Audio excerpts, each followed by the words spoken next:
This is Grace Audio with your homeboy Gil. We have a special guest, Kevin Paradox. He's an artist slash dancer, and he goes really deep, philosophical, and we're going to share this with you guys to inspire, to share, and just have some fun and have this conversation. I hope you guys enjoy this one. Well. What up, Kevin? What's up, man? Mr. Paradox. Yes. I am really honored to have you here. So welcome to the Grace Audio podcast, where we shine a light on the person behind the face. Kevin, you have been dancing for such a long time. I think probably like 20 years? 21. 21? 21 years, yeah. Wow. It's easy for me because every year when it's a new year, 2021, I know, it's 21 years now. 2022. Oh, so you sync so with... it syncs. So I started in 2000, yeah. So let's start at the beginning. You are dancing like 21 years, but what's your age actually? 27. This year I'm going to get 28. Wow. You have been dancing since 6 years. 6 years old. 6 years, yeah, that's right. Let's go back, all the way back. What happened? Why did you start dancing? What happened? Yeah, man. First of all, thank you for having me. I really appreciate it.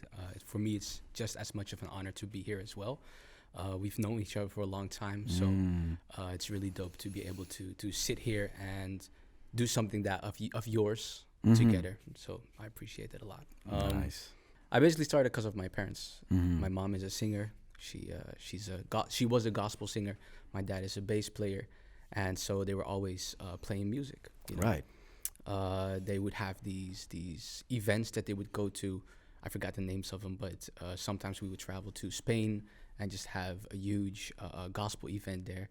And as a proud kid, I always wanted to also stand on the stage. I never did, but in my mind, I did. I was always dancing backstage to their music and imagined one day being one of them and standing there as well. So that's kind of where it started at. Wow.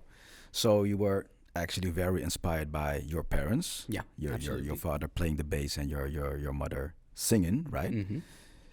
But instead of you picking up instruments or the instrument of your own voice, you started using your body as an instrument fully, as a dancer. Yes.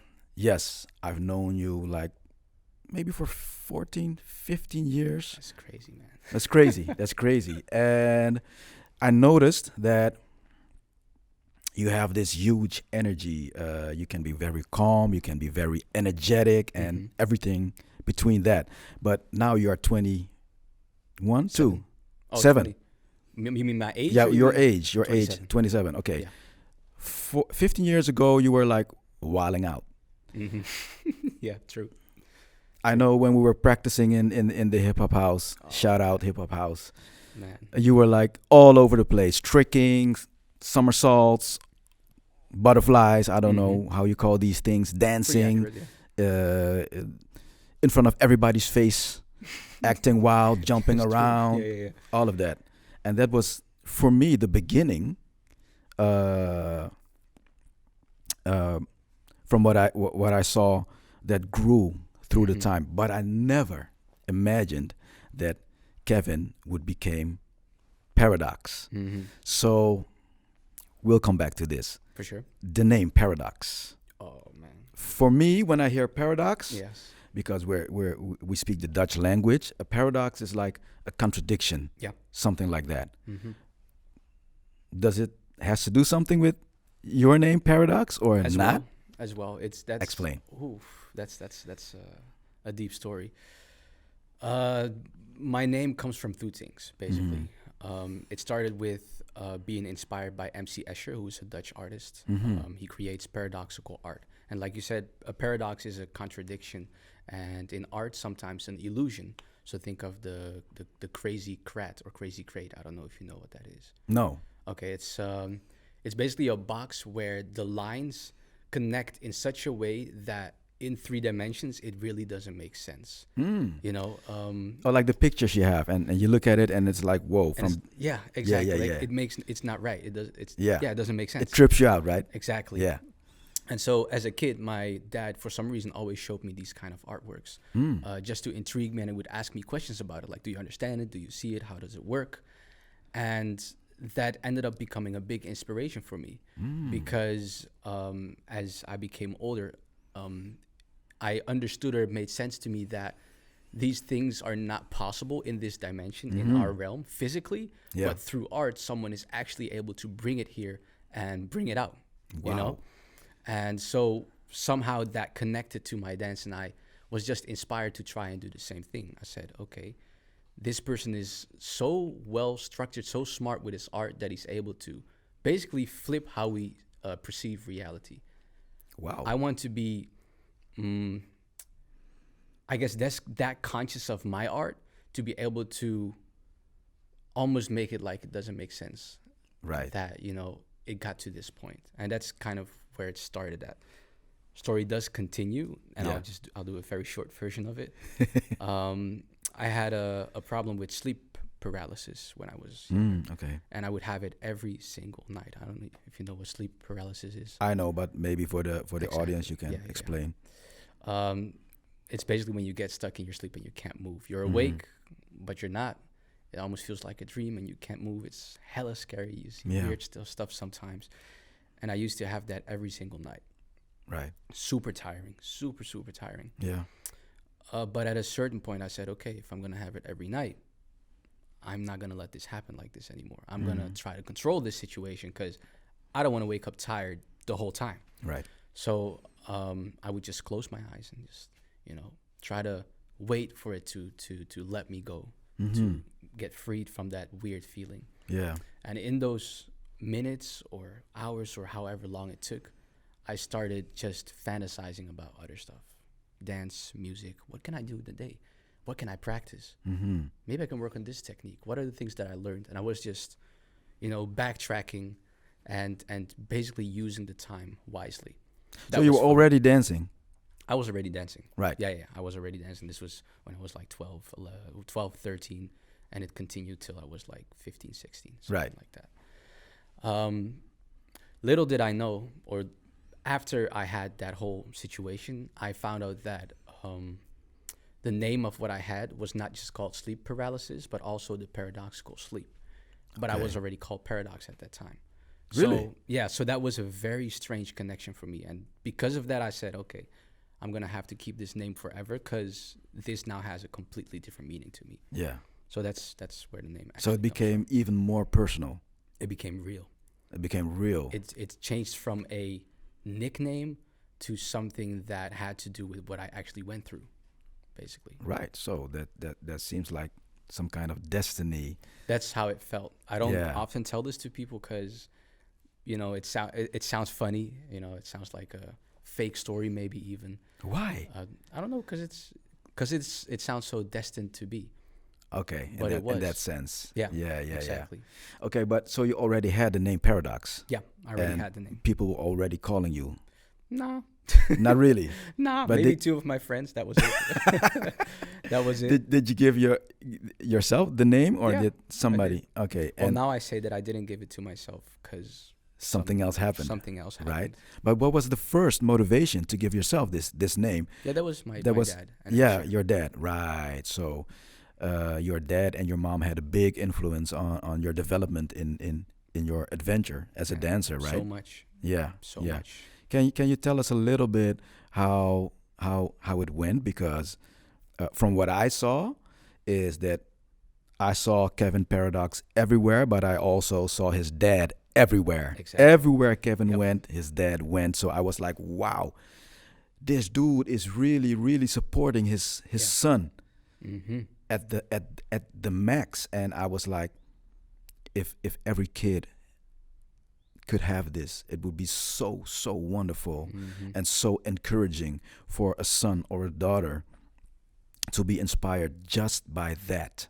Yeah, just absolutely. By the parents going through the motions and this adventure and probably feeling supported, whatever your result is in a battle or a jam or whatever, because your dad is probably always proud, but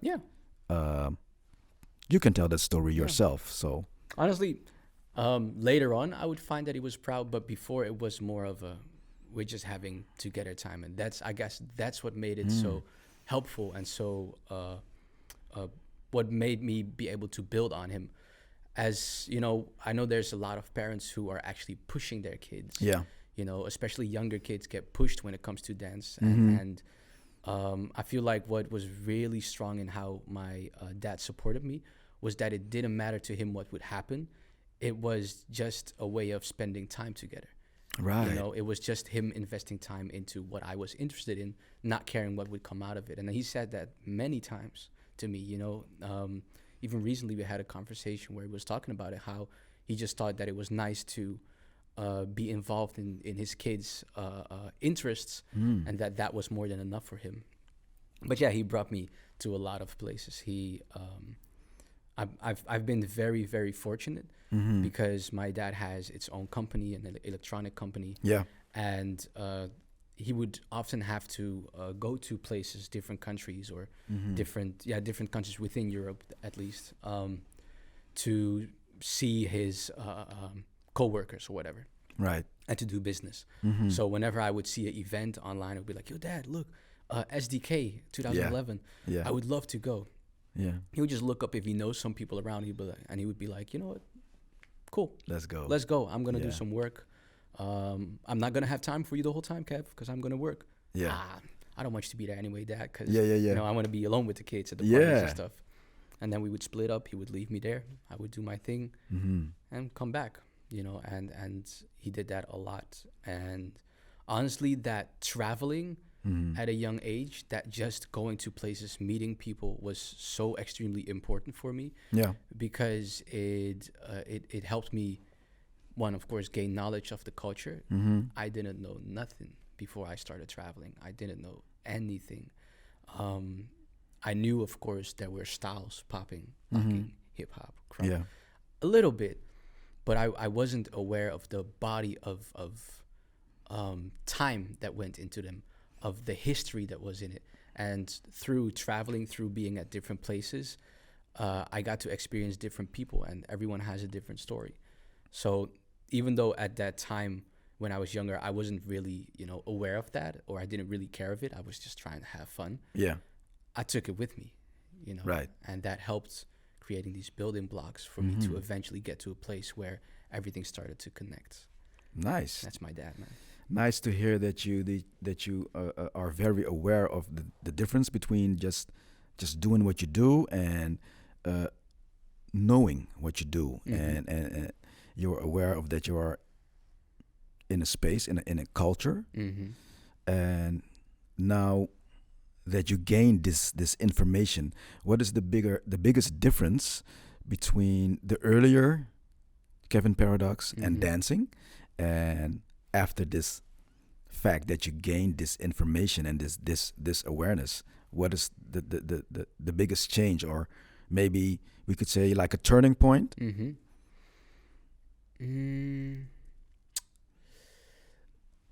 Well, I think personality-wise, it never changed because it's always been curiosity from day one. It's always been curiosity, and it's exactly the same as it is back then that it is now.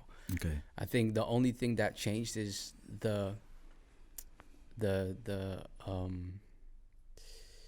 this sense of togetherness, but more so this sense of value that it has created for me. Right. I feel like I'm a part of something bigger. You know, it's not about me or about money or about the followers, the views. It's about continuing a legacy that has been happening for so long, you know. And I think when it comes to especially street dance, there is a lot of people, a lot of younger guys who come in now who are not aware of that. Yeah. So the only strength they feel is through their followers or through themselves. Right. You know, whereas for me, I'm extremely proud to know that I come from jazz, basically, as hip hop evolved out of jazz, you know, Right. jazz, funk, and so on. Yeah. That is something that makes me feel very comfortable in a way, like, you know, this is something real. This Right. is not entertainment. This is real. I'm a part of something bigger that I can identify with, I guess. Right. So I guess Okay. that switch to that comfortability of I'm here and I'm here to stay because I come from something amazing Mm-hmm. is something that has calmed me down a lot and made me feel comfortable.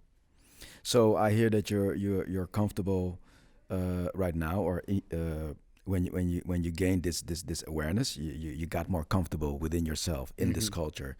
Weren't you comfortable before? It was I think for every kid who starts dancing, it Mm-hmm. is the first questions. Of course, for me, it started from fun, Yeah. but at a certain point, when you start doing battles, Yeah. then that fun is still there, but you are asking yourself, why is my fun being judged in this way Yeah. Yeah. and Yeah. that person's Yeah. fun Yeah. is judged in that way?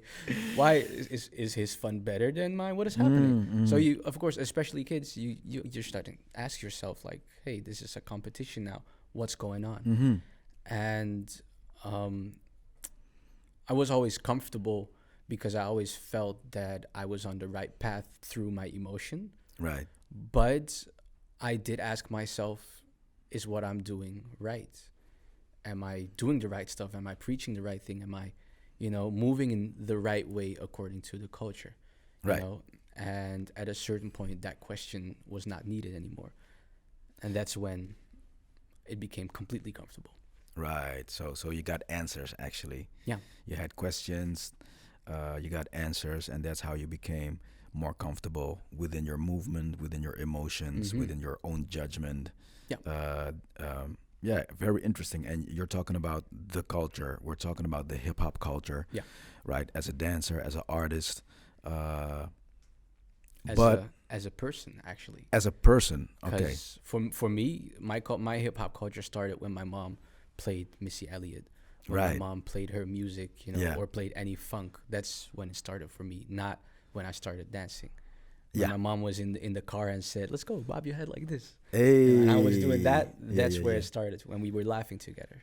So these were the seeds that were planted in Mm-hmm. you, and from like your background, Yeah. because your father is a musician, your mother is a singer, a Mm-hmm. musician as well. But she has a lot of inspiration from gospel, but also '90s hip hop slash R&B Yeah. music, and Mm-hmm. it got to you, right? Yeah. So, speaking about cultures, Mm-hmm. um, what can you say that had an influence, or maybe not, from your cultural background? So, Mm-hmm.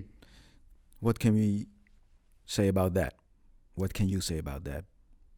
Well, first of all, besides even the culture thing, my uncle Chris, who Mhm. is 1 year older than me, so it's a funny Yeah, yeah, yeah. situation. Who is now dancing too, Crump. Okay.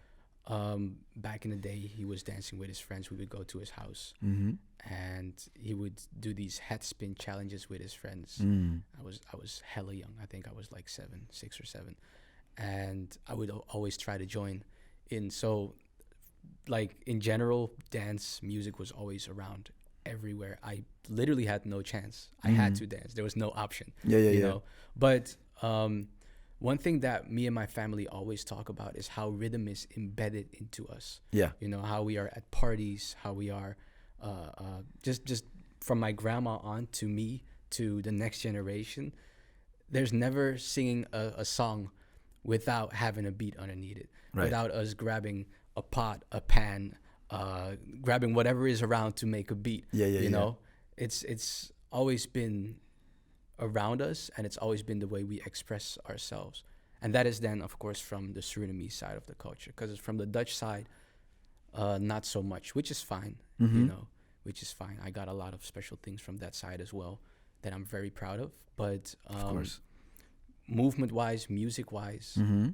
yeah, that's embedded into us for sure. Right. So I hear you speaking about the Suriname culture and the Hmm. Dutch culture, because you're half Dutch and Yeah, half Suriname. that's right. Um, so these cultures are very different from each other, Hmm. and now they are mixed into you. Hmm. And was that more of an advantage, or did it come with confusion, or with answers, or how did you deal with these things when you were developing as a Mm-hmm. as a person, but also Mm-hmm. as an artist slash dancer? Yeah, yeah, yeah.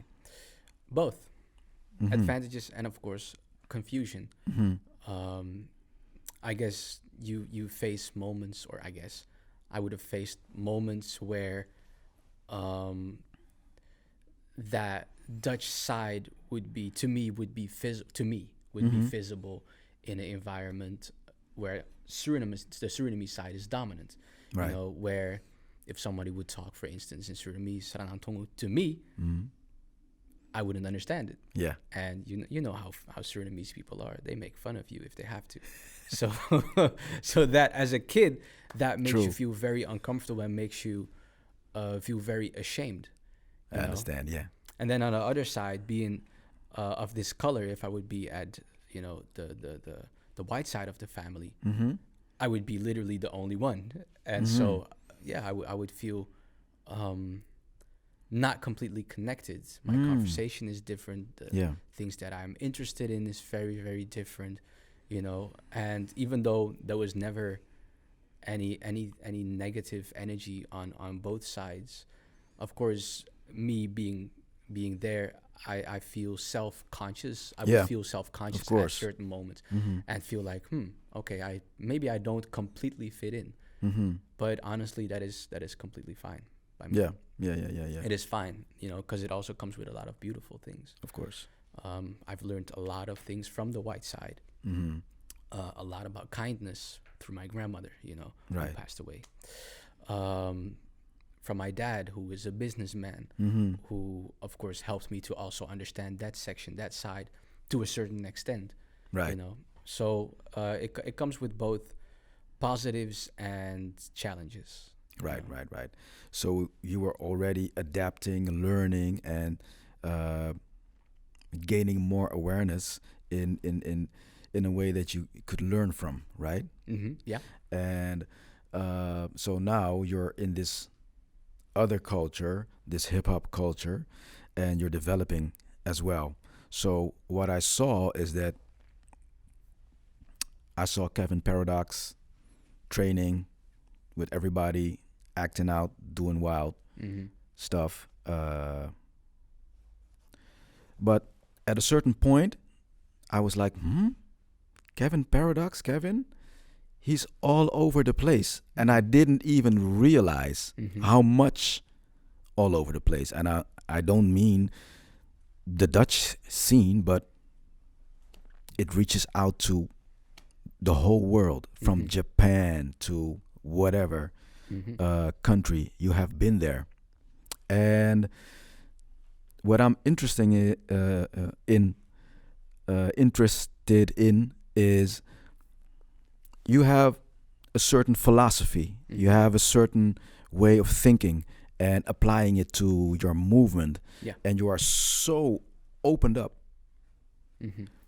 to study yourself, your emotion, your motion, but also from a cultural background.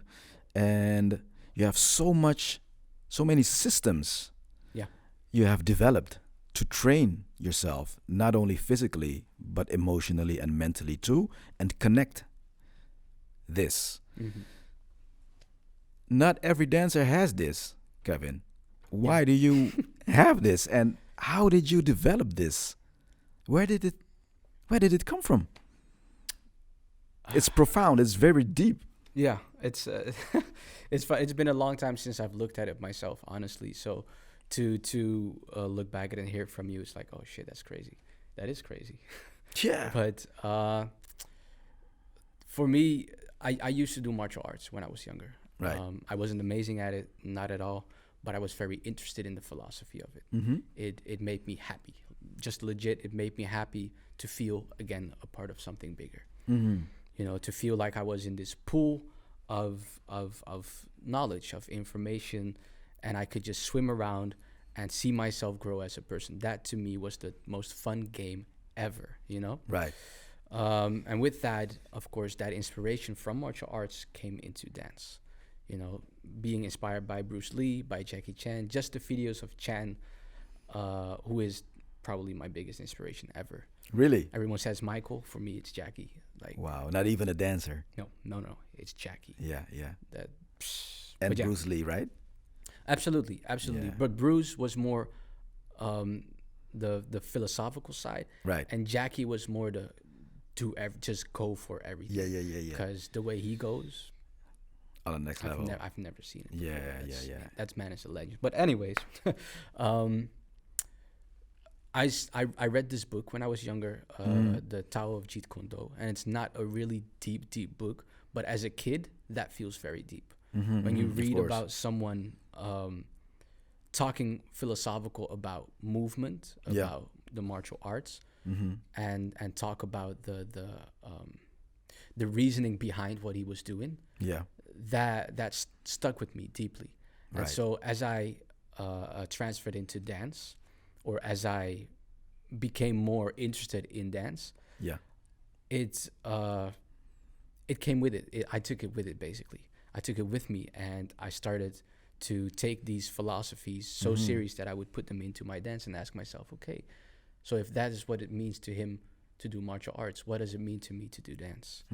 You know, and that slowly developed as I just took everything that I was interested in, because everything has a blueprint. Everything Right. has a system. I don't really care too much about the systems, but everything does have a certain base, a foundational system that helps you to get to a certain point, and then you express yourself in that. Right. Such as basketball. I also did basketball, was MVP, most valuable player, you know what I'm saying? Hey, You know, big up, big up. South Holland. But anyway, how they would practice in basketball was interesting to me too, because there was Yeah. a method to make sure that we would progress in the right Right. way. And so I saw all of these different methods everywhere: science, martial arts, dance, general philosophy, biology. Everything had a way of explaining it to us. Yeah, yeah. And so I said, let's try. Let me try to do the same thing for myself in dance. I don't have a teacher. I don't really have a place where I can get to the point where I would like to go to. I've not heard anyone share these kind of thoughts with me. Yeah. So let me try and figure it out for myself and really start to explore this. Right. You know? And as I did, I just started writing. I started writing, I think, in high school. Yeah, it was in high school. I forgot. I don't know how you say it in English, the grades in high school, but one of them grades in high school, right? I started writing, and I started taking whatever I wrote down and making exercises of it based on how Jackie Chan would make his exercises. Be creative, be fun about it, have a lot of fun, and do something that is legit difficult. Because if you're going to achieve something that is difficult, it's very apparent. Now I know that I have grown. Because in dance back then, it was hard to know. You just freestyle, you just play a song, and you don't know when you actually progress. Right. It's maybe a few years later that you feel like, oh, okay, yo, I look different from what I did before. Yeah. But with the way I was doing it, it was a lot easier. Right. You know, I Right. practiced this. Oh, damn, I can't do this exercise yet. Okay, keep going. And when I could, the moment I started freestyling, I already had certain either techniques or certain mindset that helped me to get to another point in my dance, you know? Right. So what becomes very clear now is that you are very self-taught, and you gained a lot of inspiration from martial arts, Also, basketball, your parents, your direct environment, and you gained it and made it your own. Yeah. And that's actually the answer why you are more of a philosophical thinker and a mover, and it shows through the movement, the different layers, and it's not for every dancer, and some dancers, they do these things very aware, and other dancers, they're just going with the music and going with what they feel, what's perfectly fine. But what I see and what's different from you, dancing on a certain level, between somebody else dancing on a certain level, you really study, and that's what I see. That's what I think about it. With a very layered perspective. And when I look back and and have a scene from like a Bruce Lee movie, Yeah. and he's like, "The boy don't hit back," or or become the water, Mm-hmm. right? Did those things help you find ways, or is it different things you saw from him that inspired you? It was definitely also that. Mm-hmm. Like I said, the book is a little different from what he was talking about, of course, but it was just honestly, when I was a kid, it was I romanticized that stuff so much, Right. Yeah. Yeah. Yeah. and a lot of people do. Just like a lot Mm-hmm. of people romanticize, for instance, anime right now, Yeah. and put that into their dance. The stories that they like there, the emotion that they experience from those series, for instance. So for me, it was a very romantic, if that's the right word. I don't think so, but it was, But I understand it's storytelling. and that stuck with me deeply. Um, so it was almost more of a feeling as opposed to a technical idea that I learned from it. Right. It was the feeling of being so connected to something of movement or whatever Right. that he expressed Yeah. that really stuck to me, that then made me do it in my own Very way. nice, very beautiful that you picked up on this. But because when I was a kid and I was watching kung fu movies, I wasn't thinking about the feeling. I was like, Yeah. let's And I fight, was let's too, play, hell let's yeah. fight, let's play. But it's very nice to hear how you pick up from stuff. Mm. And you were talking about raise awareness as a dancer or in the dance community in one of your interviews, Okay. and you were also saying, I'm trying to be complete and not to be perfect, Yeah. or something in Yeah. that sense. And Mm-hmm. it's very funny because in my toilet I have like this board and I can make up my own sentences. Mm-hmm. And the one thing that stuck there, like for I think now 2 years, is don't be perfect. Uh, don't be perfect. Be complete. Mm-hmm.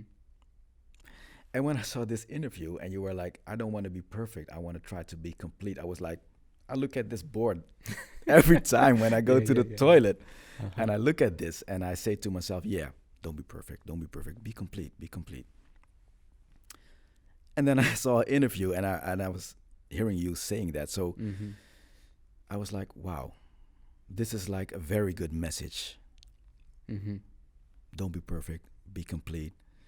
And what can we take from that? And if we put it together with your goal Mm-hmm. and try to uh, make an end of this conversation, because Mm-hmm. we're talking and talking and we can talk for hours, We can. right? we We can. can. But let's close it with these Mm-hmm. thoughts. Yeah, yeah. I don't know exactly what I said anymore. I know it had something to do with a certain state that I was in. Mm-hmm. What was it? I wish I had my phone on now, but I don't. Because I know that I said something, and I'm not trying to be. I'm not trying to project, especially in social media time, a perfect existence, Mm-hmm. but something like a truthful and honest one, something like Right. that. I know that it was in that sense. And I guess that really spoke to how in this time right now, and always, especially with what we talked about as a kid, I was searching for what was right as a Mm-hmm. dancer. When I started battling, okay, what am I doing wrong and what do I need to do right, Yeah. as opposed to what is true, Right. what is truthful for me, you know. And now, especially now that I have a lot of followers, that I've gained a lot of attention as a dancer. For me, it is really important to stay truthful instead of perfect, instead Yeah. of showing a perfect existence that is not real. Because then if I do that, the next one that looks at what I'm doing feels Mhm. like either they have a huge gap between me and them and they have to work towards I don't know what, Right. you know? Yeah. and then the art doesn't speak for what is supposed to speak for, actually.